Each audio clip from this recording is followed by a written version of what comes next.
सभी भक्तजनों को नवरात्रि की बहुत बहुत शुभकामनाएं। ओम श्री गणेशाय नमः, श्री सरस्वते नमः, श्री सद्गुरुदेवाय नमः, श्री दुर्गाये नमः, श्री लक्ष्म्ये नमः, श्री नाभाजी महाराज की जय। ओम जयंती मंगला काली भद्रकाली कपालिनी दुर्गा क्षमा शिवा धात्री स्वाहा स्वधा नमोस्तुते, स्वाहा स्वधा नमोस्तुते। जय त्वं देवी चामुंडे, जय भूतार्तिहारिणी, जय सर्वगते देवी कालरात्रि नमोस्तुते। मधुकर्णव विद्रा विविधा त्रिवरदे नमः, रूपं देहि जयं देहि यशो देहि दिशो जयि, महिषासुरनिर्वाणसि भक्तानां सुखदे नमः, रूपं देहि जयं देहि यशो देहि दिशो जयि, रक्तबीजवदे देवी चंडमुंड विनाशिनी, रूपं देहि जयं देहि यशो देहि दिशो जयि, शुंभश्च निशुंभश्च धूम्राक्ष च मर्दिनी, रूपं देहि जयं देहि यशो देहि जशो देहि, वंदितांघ्रियुगे देवी सर्वसौभाग्यदायिनी, रूपं देहि जयं देहि यशो देहि दिशो जयि, अचिंत रूप चरिते सर्वशत्रु विनाशिनी, रूपं देहि जयं देहि यशो देहि दिशो जयि, नतेभ्यं सर्वदा भक्तया चंडिके दुरितापहे, रूपं देहि जयं देहि यशो देहि दिशो जयि, स्तुवद्भ्यो भक्तिपूर्वं तां चंडिके व्याधिनाशिनी, रूपं देहि जयं देहि यशो देहि दिशो जयि, चंडिके सततं ते त्वामर्चन्ति भक्तितः, रूपं देहि जयं देहि यशो देहि दिशो देहि, देहि सौभाग्यमारोग्यं देहि मे परमं सुखं, रूपं देहि जयं देहि यशो देहि दिशो जयि, विदेहि दिश्वतां नाशं विदेहि बलमुच्चके, रूपं देहि जयं देहि यशो देहि दिशो जयि, विदेहि देहि कल्याणं विदेहि परमाश्रयं, रूपं देहि जयं देहि यशो देहि दिशो जयि, सुरासुरशिरोरत्न निघृष्ट चरणंबिके, रूपं देहि जयं देहि यशो देहि दिशो जयि, विद्यावन्तं यशस्वन्तं लक्ष्मीवन्तं जनं कुरुं, रूपं देहि जयं देहि यशो देहि दिशो जयि, प्रचंड दैत्य दर्प घने चंडिके प्रणताय मे, रूपं देहि जयं देहि यशो देहि दिशो जयि, चतुर्भुज चतुर्वक्त्र संस्तुते परमेश्वरी, रूपं देहि जयं देहि यशो देहि दिशो दे जयि, कृष्णेन संस्तुते देवी शश्व भक्तया सदाम्बिके, रूपं देहि जयं देहि यशो देहि दिशो जयि, हिमाचल सुतानाथ संस्तुते परमेश्वरी, रूपं देहि जयं देहि यशो देहि दिशो जयि, इंद्राणी पति सद्भाव पूजिते परमेश्वरी, रूपं देहि जयं देहि यशो देहि दिशो जयि, देवी प्रचंड दोदंड दैत्य दर्प विनाशिनी, रूपं देहि यशो देहि दिशो जयि, देवी भक्त जनों दाम दत्तानंद दो नंदनो दंबिके, रूपं देहि जयं देहि यशो देहि दिशो जयि, पत्नी मनोरमा देहि मनुव्रतानुसारिणीं तारिणीं दुर्ग संसार सागरस्य कुलोद्भवाम् इदं स्तोत्रं पठित्वां तुम महास्तोत्रं पठे नर शतु सप्तशती संख्या वर्माप्नोति संपदाम्। जो कोई भक्तजन इस स्तोत्र से माता की स्तुति करेगा उसकी सभी प्रकार की मनोकामनाएं पूर्ण होंगी। बोल माता रानी की जय, बोल सांचे दरबार की जय। आदरणीय भक्तजनों, अब हम कथा में प्रवेश करते हैं।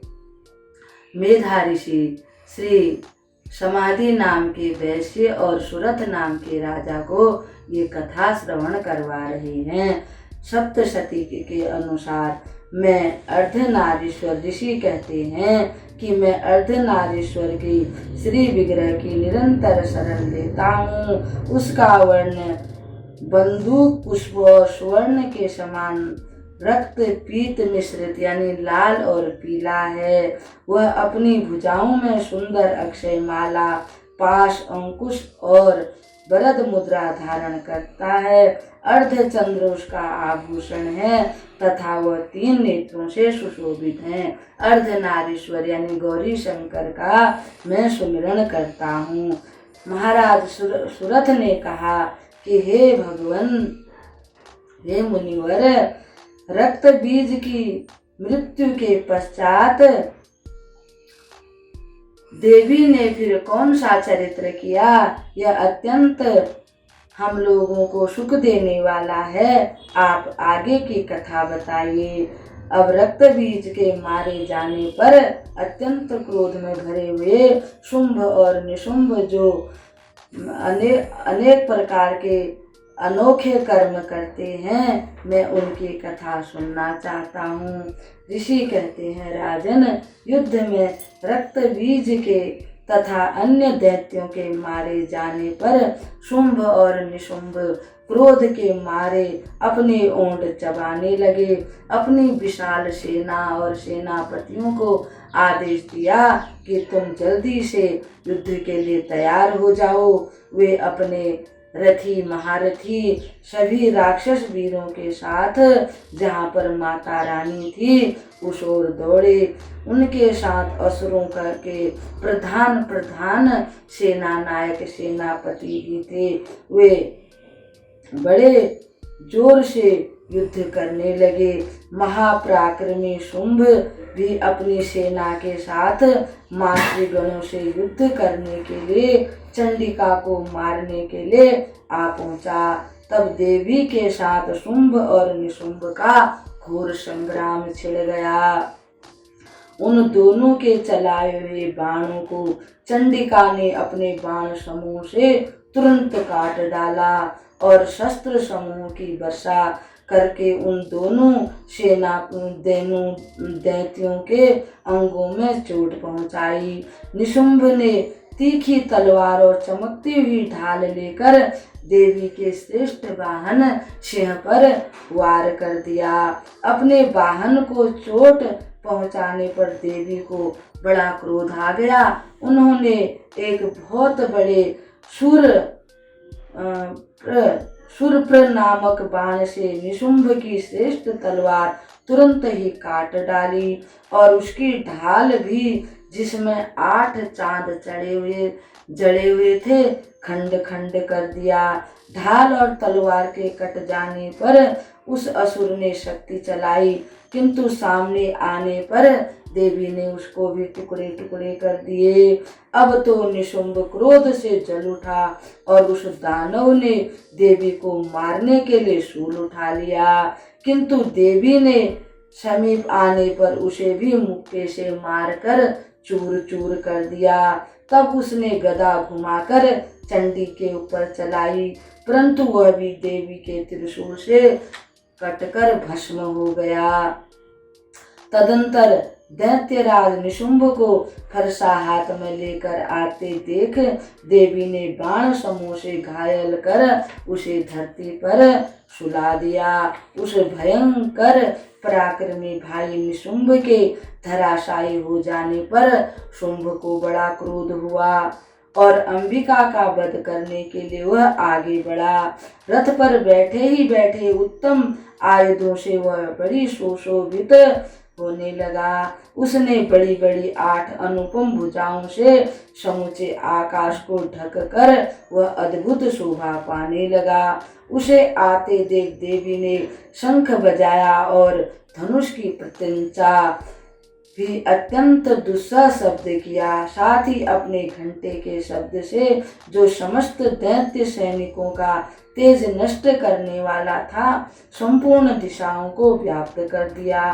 तदंतर सिंह ने भी अपनी धाड़ से, जिसे सुनकर बड़े बड़े गजराजों का महान मद दूर हो जाता है, आकाश और पृथ्वी 10 दिशाओं को गुंजायमान कर दिया।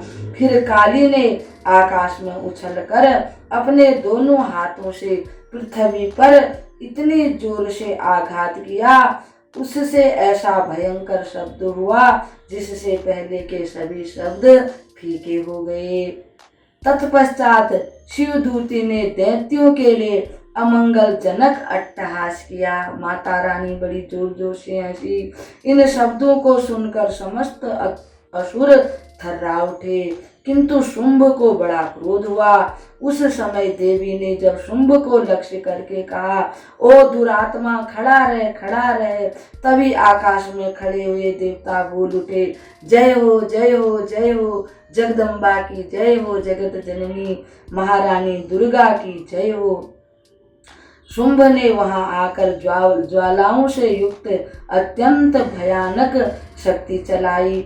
अग्निमय पर्वत के समान आती हुई उस शक्ति को देवी ने बड़े भारी लूके से दूर कर दिया। उस समय शुंभ के सिंहनाद से तीनों लोक गूंज उठे। इतना बड़ा भयंकर उसने शब्द किया। राजन, उसकी प्रतिध्वनि से वज्रपात के समान भयंकर शब्द हुआ। ऋषिवर वर्णन करते हैं, जिससे अन्य शब्द को भी जीत लिया। शुंभ के चलाए हुए बाणों ने देवी और देवी के चलाए हुए बाणों के शुंभ ने अनेकों भयंकर बाणों सैकड़ों टुकड़े टुकड़े कर दिए।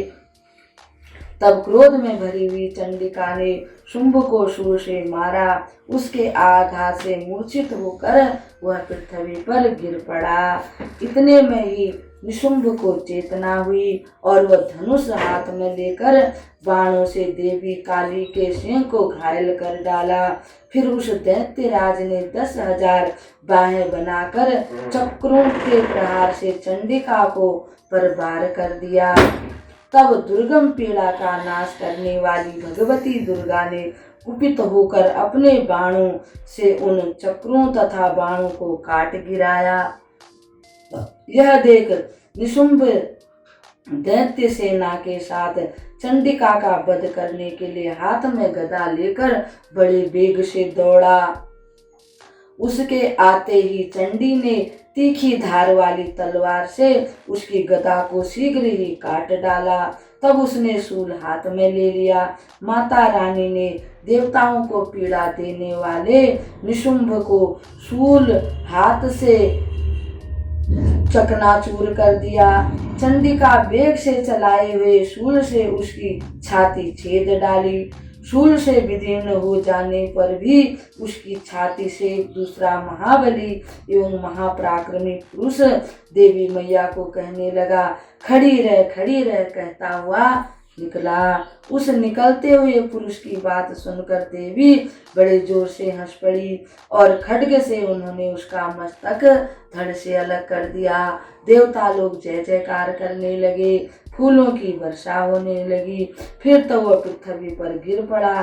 तदंतर सिंह अपनी दाढ़ों से असुरों के गर्दन को कुचल कुचल कर पृथ्वी पर डालने लगा।